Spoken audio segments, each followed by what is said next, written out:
Milgram a essayé en fait de mesurer le degré d'obéissance de l'individu et aussi tout le processus de soumission. L'expérience de Milgram est une situation qui met en scène trois personnes. La première personne, qu'on appelle X, est le chercheur, l'autorité scientifique. La seconde personne, Y, est le vrai sujet, celui dont on teste l'obéissance ou la désobéissance. Et il y a la troisième personne, Z, la victime. This electrode is connected to the shock generator in the next room. And this electrode paste is to provide a good contact to avoid any blister or burn.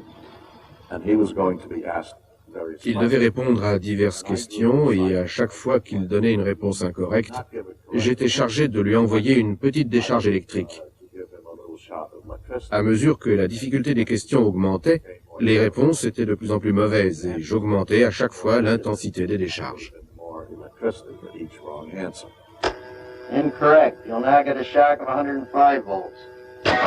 On entendait les personnes, enfin en tout cas les sujets, souffrir après quelques fois où ils répondaient de façon erronée, on les entendait souffrir. Il y avait placé au-delà de la personne qui donnait les décharges électriques, une personne qui représentait l'autorité scientifique.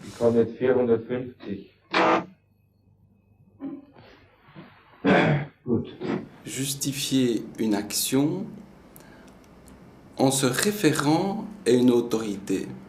C'est-à-dire que parce que quelqu'un l'a dit, et quelqu'un de plus important que moi, qui est une autorité sur une certaine communauté, par exemple scientifique, hein, c'est parce que tel scientifique l'a dit, c'est la vérité. Are you all right? Please continue, teacher. I know, I keep giving them shocks. Continue. I'm up to 390. Continue. Something happened to that man there. National gold, dollar necklace, moon, paint. Something's happened to that man in there. You better check it out, sir. You won't answer me or nothing. Please continue. Go on, please. You accept all the responsibility? The responsibility is mine, correct. Please go on. La manière dont on va percevoir l'autorité, dont on va la légitimer est aussi importante. C'est-à-dire qu'il y a une part aussi en nous qui vient de notre contexte familial, de notre contexte social, qui va venir aussi définir des perceptions.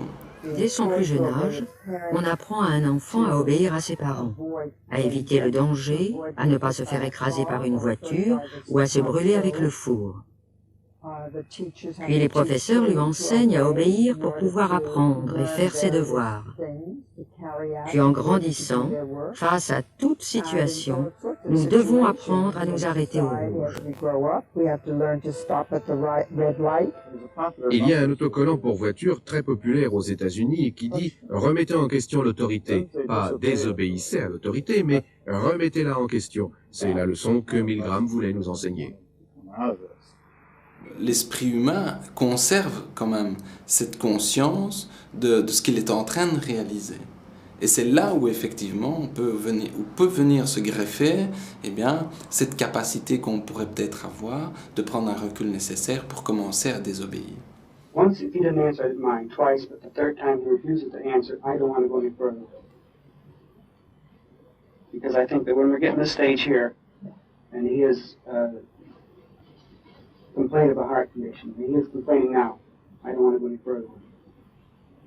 You had no other choice, teacher. I don't have a choice. I'm not going to go ahead with it. Il a été établi avec certitude que de 1933 à 1945, des millions d'innocents furent systématiquement massacrés sur ordre.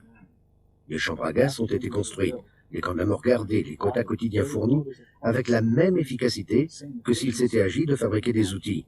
Certes, cette politique inhumaine a pu germer dans l'esprit d'une seule personne, mais si elle a pu être mise en œuvre sur une large échelle, c'est uniquement parce qu'un très grand nombre de gens a obéi aux ordres.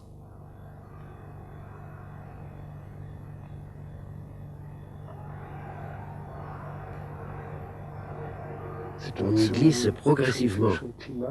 On n'y saute pas à pieds joints. und nicht hineinspringt. Richtig war Zahnbär. X. Süß Bonbon, süß Mädchen, süß Geschmack, süß Essigfrucht. Sie bekommt 345.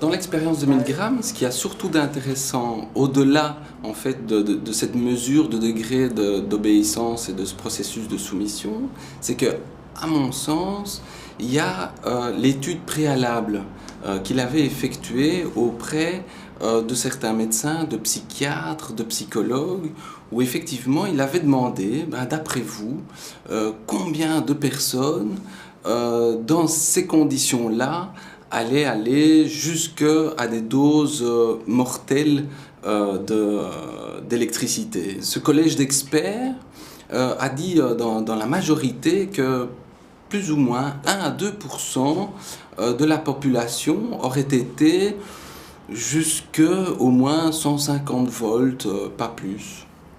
Et en fin de compte, c'est pas du tout ce qui se passe. C'est une histoire absolument terrible.